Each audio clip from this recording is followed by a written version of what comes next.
আসসালামু আলাইকুম। অসহায় নারী পুরুষ ও শিশু কল্যাণ ফাউন্ডেশনের পক্ষ থেকে আপনাদের সকলকে জানাই পবিত্র মাহে রমজানের শুভেচ্ছা। আহলান সাহলান শাহরু রমাদান। রোজা আমাদের মাঝে উপস্থিত হয়েছে বরকত, রহমত, মাগফিরাত, নাজাত সকল কিছু নিয়ে। ক্ষমা প্রার্থনার অপূর্ব মাস, পবিত্রতম মাস এই মাহে রমজান। এই মাহে রমজানের অন্যতম অনুষঙ্গ হচ্ছে সূর্যাস্তের সাথে সাথে ইফতার গ্রহণ করা। রোজা ভাঙার একটি অন্যতম শর্ত হিসেবে আমরা ইফতার গ্রহণ করি।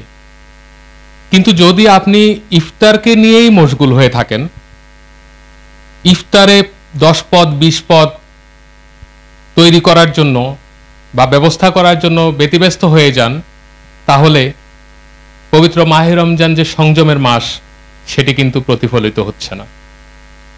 আপনি কি একটু ভাবছেন যে আপনি 10 পদ দিয়ে ইফতার করছেন, এই 10 পদ তৈরি করতে আমাদের মা এবং বোনদের কতটা কষ্ট পেতে হয়? সামান্যটুকু ভাবুন, কেননা আমাদের মায়েরা বোনেরাও রোজা রাখেন। তাই যতটুকু না হলেই নয়, কেননা আপনি একটি খেজুর, এক ঢোক পানি খেলেও আপনার ইফতার হবে। তাহলে অতিরিক্ত না করে আমরা প্রয়োজনীয় সামগ্রী দিয়ে, একেবারে অতি অল্প সামগ্রী দিয়ে ইফতার গ্রহণ করব। এবং আমাদের যদি সামর্থ্য থাকে তাহলে আমরা আরও দরিদ্র রোজাদার যারা আছে, যারা অসহায় অবস্থায় আছে সমাজে, আমাদের আশেপাশে, আমাদের চারপাশে, আমাদের বাড়িতে, আমাদের প্রতিবেশী যারা আছেন, তাদেরকেও আমরা ইফতারে সামিল করে নেওয়া উত্তম। কেননা একজন রোজাদার ব্যক্তিকে যদি আপনি ইফতার করান, তাহলে ওই রোজাদার ব্যক্তি যতটুকু সওয়াব পাবেন, একই সমপরিমাণ সওয়াব আপনিও পাবেন।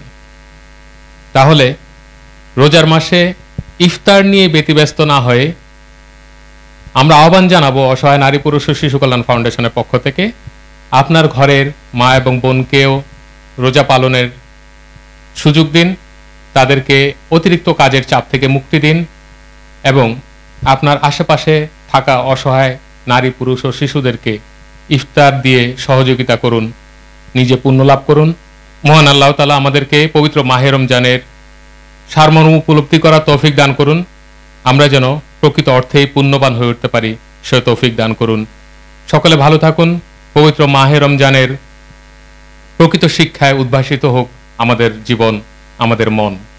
আল্লাহ হাফেজ। অসহায় নারী পুরুষ ও শিশু কল্যাণ ফাউন্ডেশন দেশ ও জনগণের কল্যাণে নিয়োজিত সংগঠন।